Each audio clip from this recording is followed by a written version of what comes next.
Bom, como a ideia desse nosso podcast é trazer, né, as principais atualizações dentro do mês, né, a ideia é que nós façamos aí todo mês um podcast um pouco mais curto, né, entre eu e o Jorge para falar sobre essas atualizações, a bola da vez também é a aprovação do texto final da reforma tributária, né, que foi agora publicado no dia 16 de janeiro, a Lei Complementar 214 de 2025, que traz aí realmente a instituição dos novos tributos, então CBS, IBS, Imposto Seletivo, e a regra do jogo, né? A gente estava trabalhando todo esse tempo com o projeto de lei, você acompanhando bastante, fizemos aí uma palestra para os nossos clientes, né, e também para os nossos colaboradores e parceiros, tivemos essa oportunidade de nos reunirmos para falar sobre o que deveria ser, né, o que poderia ser, o que entendíamos que seria aprovado. E o texto final saiu, o texto final tem 544 artigos, muita lição de casa. Mas como nós estamos falando aí muito sobre essa questão de movimentação financeira, cruzamentos, então eu queria que você falasse um pouco aí nesse nosso primeiro podcast em que a gente está tratando sobre o texto aprovado da reforma, o que você acha mais relevante dentro deste cenário de cruzamentos, de movimentação financeira no texto aprovado da reforma?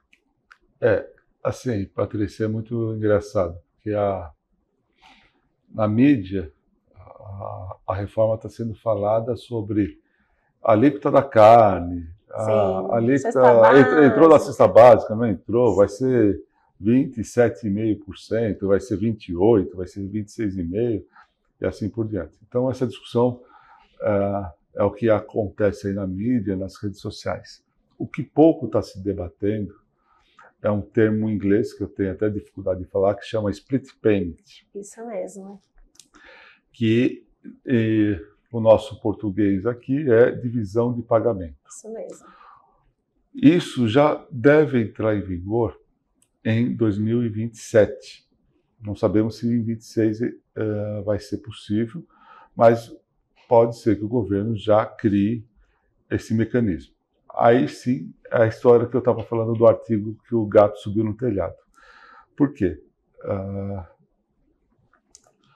A Receita Federal, quando falou que vou fiscalizar o PIX, ou vou controlar o PIX, ela quis dizer o seguinte: olha, toda movimentação eletrônica está sujeito, toda a movimentação comercial está sujeito a pagamento de impostos. Uhum. Então, se eu contratei a Patrícia como minha advogada e paguei a Patrícia por esse serviço, a Patrícia tem que me dar ou uma nota fiscal, se for do escritório, ou vai me dar um recibo da prestação de serviço.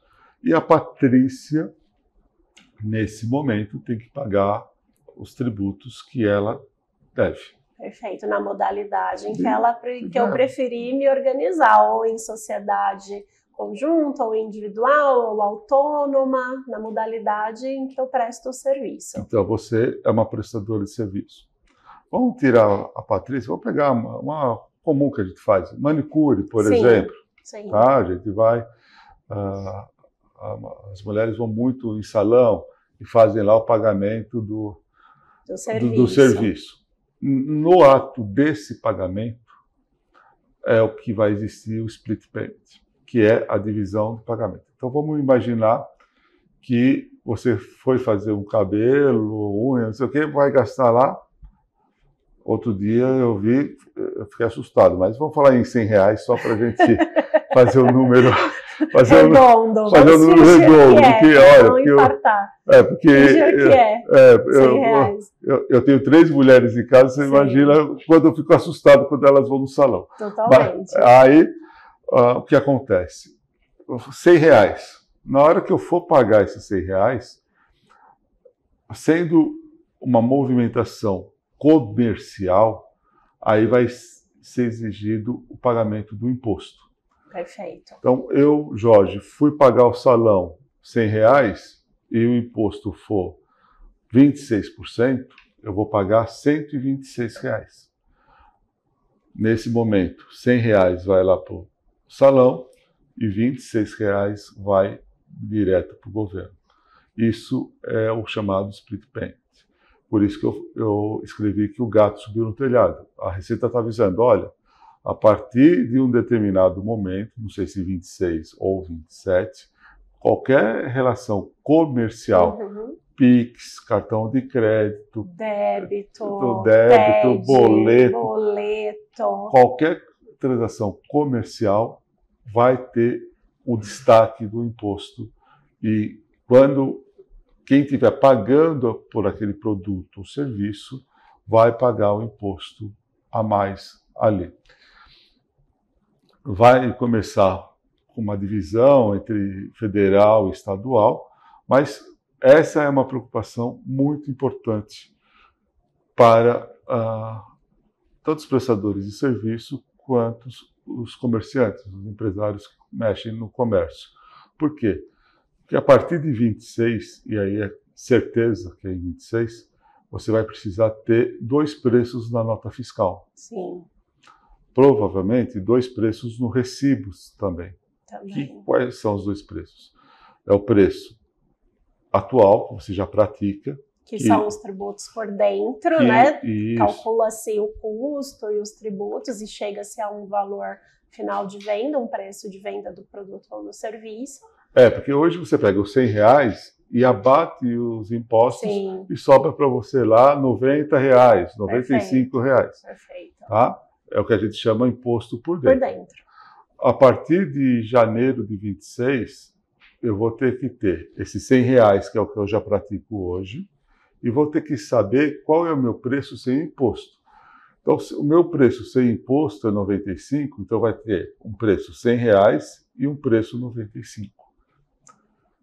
Primeiro, porque isso é muito importante? Você tem que saber quanto de imposto você tem em cada produto, serviço que você presta. Então, o preço de custo vai ser muito importante. Na nota fiscal, tendo essa informação, a gente não sabe ainda como vai ser essa informação, porque qual agora, modelo, né, de nota vai ser desenvolvido. Mas nós sabemos que o Banco Central está envolvido, a Receita Federal está envolvido com isso. Provavelmente vai ter mais um campo. Você vai ter esses 2 preços, porque em 26 já vai ter 1% que vai ser aplicado por esse preço por fora. Você vai ter que abrir para o seu cliente qual que é o seu preço com imposto e o seu preço sem imposto, para que você possa fazer a devida negociação. Para mim, essa é a preocupação do momento. Perfeito. A alíquota que vai ser, os abatimentos vão ser importantes, mas nós precisamos saber qual que é o nosso preço com imposto, o nosso preço sem imposto. E as pessoas físicas normais que vão contratar os serviços precisam saber que a partir de um determinado momento, na hora que você fizer o pagamento, aquele valor combinado vai ser acrescido de mais um percentual de imposto. Perfeito. É muito comum para quem já teve a oportunidade de viajar fora do país. Na maioria dos países da Europa, Estados Unidos, já funciona assim. Você vê lá o preço ia falar na gôndola, coisa de antiga. Você vê lá o preço na prateleira ou no expositor. Você vai ver o preço, só que na hora que você vai passar no caixa, sempre é acrescido com o imposto daquele país ou daquela região que você está comprando. Essa é a grande preocupação. Mas temos bastante coisa para falar de reforma. Vamos estudar esses 500 e poucos artigos. Dentro desses artigos tem linhas, não sei o que, um monte de coisa. E vamos todo mês trazer um pouco mais da reforma. E, com certeza, nosso departamento de consultoria está aqui para isso.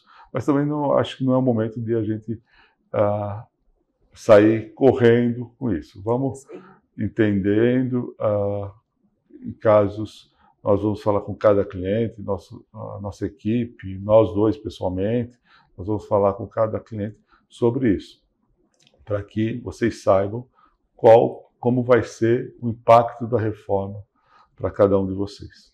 E aí, obviamente, né, fazendo essa indexação da nota fiscal, do documento fiscal com o meio de pagamento, os cruzamentos extras, né, ficarão somente naquilo que realmente não foi emitido documento fiscal, e as transações entre particulares vão estar um pouco mais amparadas, né, nesse sentido, mas o cruzamento fica para isso, né, para aquilo que não tiver documento fiscal indexado à operação ou meio de pagamento. Se você fizer qualquer transferência, por qualquer modalidade, para uma pessoa jurídica, se você não é sócio dessa pessoa jurídica, sim, você está fazendo o quê? Uma compra ou uma contratação de serviço. Exato. Eu posso estar emprestando dinheiro para essa pessoa jurídica? Pode. Só que se eu estou emprestando, o empréstimo também tem tributação. Se eu estiver doando, também tem tributação. Exato. Então, qualquer transferência das pessoas físicas para a pessoa jurídica é uma transação comercial. Exato. A não ser que seja do próprio sócio, né? Que aí pode ter umas outras coisas. Mas a questão de não declaração da renda vai ficar muito mais complicado em todos os sentidos. E as pessoas físicas que receberem essa movimentação, eu vou transferir para a Patrícia um dinheiro, por quê? Eu gosto da Patrícia, né? Só porque a Patrícia está comigo há 25 anos.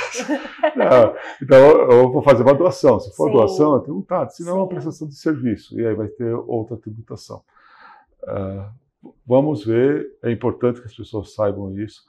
Para mim, é o que a mídia não está discutindo. Está sendo discutido nos grandes fóruns técnicos, mas na grande mídia isso ainda não está difundido. E para mim é a grande preocupação que nós temos que ter.